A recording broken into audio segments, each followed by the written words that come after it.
This has been 4 years ago, so the sting is gone and my revenge has been had. Sorry, if this isn't the right forum. We dated for 4 years and had what I thought was a great relationship. We were both well-established professionals who both owned homes in the same neighborhood and both with daughters in the home. Her daughter was 11 and mine was 16 when we met. We had actually planned to get married, build a house, and raise the two together. We planned the house build because she had recently been diagnosed with a neurological disease that would eventually put her in a wheelchair, and need something ADA-friendly. During the planning stages, I began doing landscape and construction projects on her home to increase the resale value. All in, I invested roughly $30,000 USD into the home, running everything through my side construction business for tax, permitting, and resale purposes. We had a contract that payment would be made upon the sale of the home. I produced invoices for each and every project, but never pushed for payment because of the prior agreement. Fast forward 6 months, we're looking at property to develop and finalizing drawings on the home when I began feeling ill. I couldn't eat, constantly vomiting and passing blood. I began noticing that my abdomen looked swollen, which was odd because we were both very clean eaters and were in the gym every day. So I went to the doctor and began having tests done. During this time, she began having small cognitive issues, and the stress of her current position was exacerbating her condition, so she took a $20,000 per annum cut in pay along with a lesser position inside the company. After a month or so of different tests and a biopsy, it came back that I had a golf ball-sized tumor in my stomach and would need to begin chemotherapy. So I began chemo and radiation treatments, which made me, expectedly so, extremely ill. She was spending time helping around my place on the weekends and staying over more, to the point that they were both at my home more than theirs. At this point, I suggested that we go ahead and put one of our houses on the market and move in together until the new house was built. I have great supplemental insurance as well as a long-term illness plan, so using that coupled with the sale of one of our houses would push us through comfortably and help ease the financial stress on her. Shortly after this discussion, she became extremely distant. Her daughter wasn't coming down and hanging out with mine anymore. She had excuses for not getting together. She quit driving me to treatments and stopped staying over. She then dropped a bomb. A sentence that will forever be burned into my psyche. I love you, but I can't see myself taking care of someone this sick in the long term, and I don't think we should see each other any longer. In a text. It broke me. I won't lie. This was the first woman I had ever opened up to and planned a life with since my wife died when my children were 1 and 3. However, I tried to be mature about it. I forced myself to understand her position and to accept what I could not change. I calmly, the next day, gathered all of her things, packed them neatly, loaded them in my truck, and took them to her house to leave on the back porch while she was at work, in order to avoid any awkward exchanges. Walking around the back and under the porch cover, I sat down a box and saw her in her back living room, on the couch having sex with a man that she had introduced to me as a lifelong friend. I had dinner and drinks with this man and his girlfriend. We'd had gone on vacation with them as well. I never spoke of the incident with her and simply sent her a text later, explaining that I would leave her things on my side porch to pick up at her convenience. I discovered 8 or 9 months later from his now ex-girlfriend that they had broken up due to him confessing that he had been sleeping with my dating back to about the time we were finishing drawings on the new home. Now I'm pissed, revenge time. At this point, I had finished chemo and radiation for the time being and was feeling healthier. I was going through some much neglected paperwork when I ran across the file that contained $32,680 in unpaid, long overdue invoices, which were promptly sent to my attorney to begin lion proceedings on the home. It turns out that I couldn't have done this a moment too soon because she was set to put her house on the market. Coupled with interest over the course of what was then 19 months overdue, the invoices were hefty. That, along with the agreement of settling them when the house was sold and attorney fees, left her with roughly $10,000 after the sale of the home and settling her current mortgage. She promptly had to back out of the purchase of another home and moved in with her oldest daughter, Sil, and 2 grandchildren. She also had to leave her job and begin receiving disability. I ran into her a little over a year ago, and she looked as if she had aged 20 years, and was in the wheelchair we had talked about, We chatted cordially but briefly, and I excused myself and went on with my day. A few days later, her younger daughter called me and spoke of my running into her mom, and could we hang out sometime. I gave a vague answer, thanked her for calling, and again went on with my day. The ex then called me a week or so later, and began apologizing for leaving me as she did. Again, cordial but short, I thanked her for calling and hung up. She began texting, and this went on for several weeks, until one she asked if I could ever see us rekindling what we had, to which I replied, "I can't see myself taking care of someone so sick in the long term. Remember the box on your back porch? Did you think that lifelong friend brought that over to you from my house? Good luck to you. Goodbye. TLDR. Girlfriend broke up with me due to me having cancer, so I ruined the sale of her home, the purchase of another, and left her to have to move in with her daughter. Then threw her breakup line back at her. I sometimes feel guilt over this, but not much, and not often."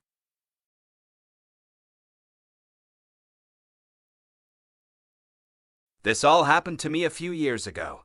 I told a friend the story of my divorce and I was told to share. Started a few years ago. I thought we were happy. We were your usual suburban professional couple. Financially secure, healthy, good sex life, 2 kids, 14 and 9 meters at the time. I thought we had a healthy social life. We were going through one of your typical married couple rough patches. Both of us were working long hours, not spending enough time together. We were going through some developmental problems with my son, and tensions in the house were running a little high. I noticed that she was spending a lot more time on her phone texting with her girlfriends. I didn't think much of it. I started making a much more concerted effort to get out of work when I could, help around the house, and be more emotionally available. But over the course of a few weeks, the gulf just kept getting wider. I ended up accidentally finding some messages when I charged up an old iPad for my son to use. Her FB Messenger was still logged in, and there were a lot of highly questionable messages with a guy from her hometown, who I will call Jimbo Cooter, or JBC for short. The messages weren't completely inappropriate, but I could tell there were quite a few missing based on the times and context of the messages. I made a mental note to keep an eye on this and went about trying to fix things up. The next day, after I took the day off to knock out some projects that I thought would make her happy, and left her some sweet notes reminding her how much I appreciated her, she was once again in the corner of the living room texting her girlfriends. I took the boy's iPad to the office, opened up FB Messenger, and watched in real time as my wife tore me down. Her and JBC were making fun of me.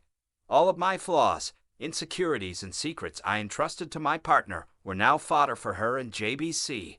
Not only that, but while there wasn't outright sexting, there was a sexual undertone to the whole conversation, especially when she was bashing my performance in the sack. I managed to take some screenshots, but missed a good bit of the messages, because as the conversation was unfolding, she was deleting them. I wasn't emotionally capable of confronting her. I stayed in the office until she was asleep and had a couple drinks. I took off the next day and spent some time soul-searching, drinking, and trying to figure out what to do. The wife came home and wanted to know what was wrong, and I just coped out and told her I had a bad day. A couple minutes later, I was watching the iPad as the train wreck kept unfolding. So began a couple solid weeks of taking screenshots, drinking, and detaching myself from the relationship. I knew there was no going back from this. The messages were now overtly sexual, with my wife completely into it, and JBC was sprinkling in I love yous. I consulted a lawyer and got my options and started moving forward. Here's where everything got absolutely surreal. Watching the messages, I found out JBC was coming to town to spend a weekend of quality time with my wife in a pretty nice hotel. I was missing a good bit of the info. They must have had a phone conversation about it at some point, but I was able to infer enough to get the when and where. Sure as shit, the next day the wife is buttering me up and wanting to take a spa weekend with the girls to relax, and when she gets back, we can really focus on our marriage. I go with it all the way. It's the greatest idea she's ever had, and I'll do anything to get us back on track.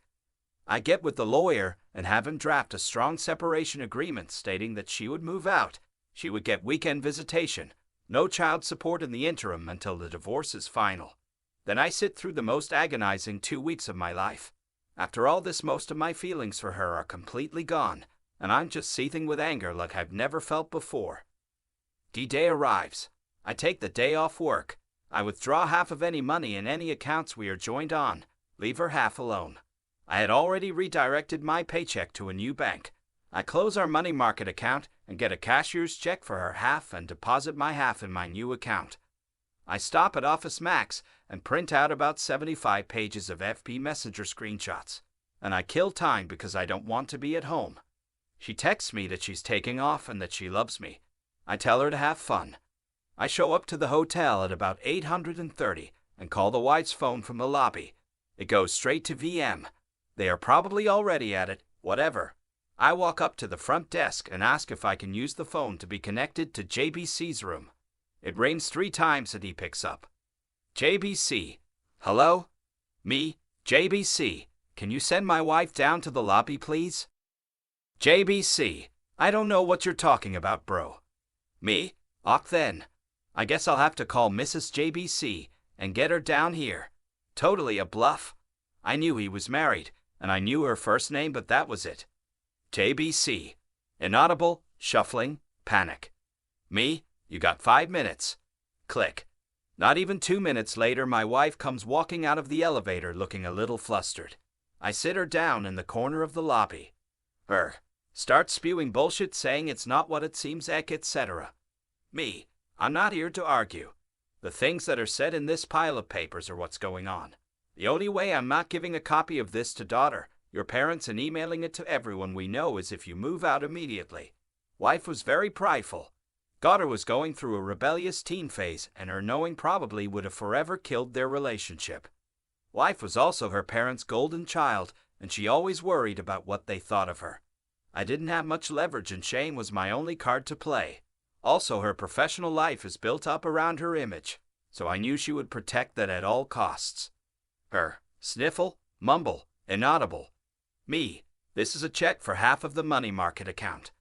I've withdrawn my half of the money from all the other joint accounts. You should have more than enough to get a place. She starts to cry a little. I could almost see the different thoughts and waves of emotions going through her, but now is the time to keep pressing. Me. Here is a separation agreement that I think is more than fair considering what's going on. I'm going to need you to look this over, sign it, and leave it at the house when you get your stuff. Do you want to look through these screenshots? No. Me, och. Go have fun with JBC. Do not come back to the house or I'm going to send this. Holds up ream of screenshots to everyone. I bounce out of the lobby, and I can hear her start to have a breakdown. I get to the car, drive off to a parking lot, and have my own crying rage fit. Previously, I would have cried in front of her and yelled and whatnot, but I managed to get my shit together enough to pull it off. I don't know what she did that night or over the weekend. She texted and called over and over wanting to talk. I just turned the phone off, and by the time Monday afternoon rolled around, there were movers getting her stuff, and she delivered the agreement. I let her have a talk with the kiddos, basically saying mommy and daddy need some time apart, we still love you, etc., standard divorce talk. After a week, she wants to have a real talk for the first time. I oblige her because I've already got my shit together and I got an idea of what I want, but I should hear her out. She's so sorry. She wants another chance. She wants her family back. She'll do anything. She's on her knees crying into my lap. I have no intention of ever taking her back. I tell her she needs to set up marriage counseling on her own at a time that works for me. I tell her that I can't live with her, but she should be around the children to try to maintain a relationship with them. So starts our new normal of her coming over the house, cooking, and having dinner with the kids 3 nights a week. She always saved me a plate. I made myself scarce, or cleaning the house and doing the kids' laundry, then heading back to her place. We went to counseling. It consisted of her working through her issues with the therapist, trying to figure out why she did it, her begging for forgiveness, and me stoically playing the victim. I was never going to give her another chance. All I wanted to do was kill time, establish myself as the primary caregiver to the kids, and establish her as not having residency in the house. After a few months, I go to my own therapist and get diagnosed with depression and PTSD. I ask my work if it's possible to go to part-time for the foreseeable future to deal with personal issues, and it's no big deal. After 6 months of therapy, I told her that I couldn't forgive her right now and that I wanted an amicable divorce, but she is still the love of my life, and maybe someday we could give it another try. She was devastated, but agreed to the divorce if I promised to try again someday. Once the divorce was filed, I needed the kids to want to stay with me. I left a Google search for how to survive your wife's infidelity up on the shared PC at home, and I let some printed out infidelity articles, not so hidden, in the kitchen. My daughter found them and came to me crying. I told her she wasn't supposed to find those, that mom made a mistake, that mom still loves her, and that I would always be here for her. My daughter, who used to hold my wife in such high regard, now wouldn't talk to her without screaming, and it crushed her. Not surprisingly, when the court needed statements from the kids a few months later, little brother followed big sister's lead, and they both wanted to stay with dad in the house they grew up in. When the divorce was finalized, I got the house, had to buy out some of her equity. But that's ok. I got primary custody of the kids. I got awarded generous child support due to the difference in our incomes, due to me working part-time. Now for the last 2 years, I've gotten to live in the house with my kids, work part-time, get the now ex to subsidize it for me, and when she takes the kids over the weekends, I get to have my fun with Tinderellas and some FWBs I've cultivated. In the eyes of my kids, I'm the patron saint of fatherhood for taking the high road and always being there. In the eyes of my ex, I'm the one that got away that she will always pine for, and I get the bonus of having her come over for sex whenever I want it by dangling that carrot of maybe getting back together. But that is never going to happen.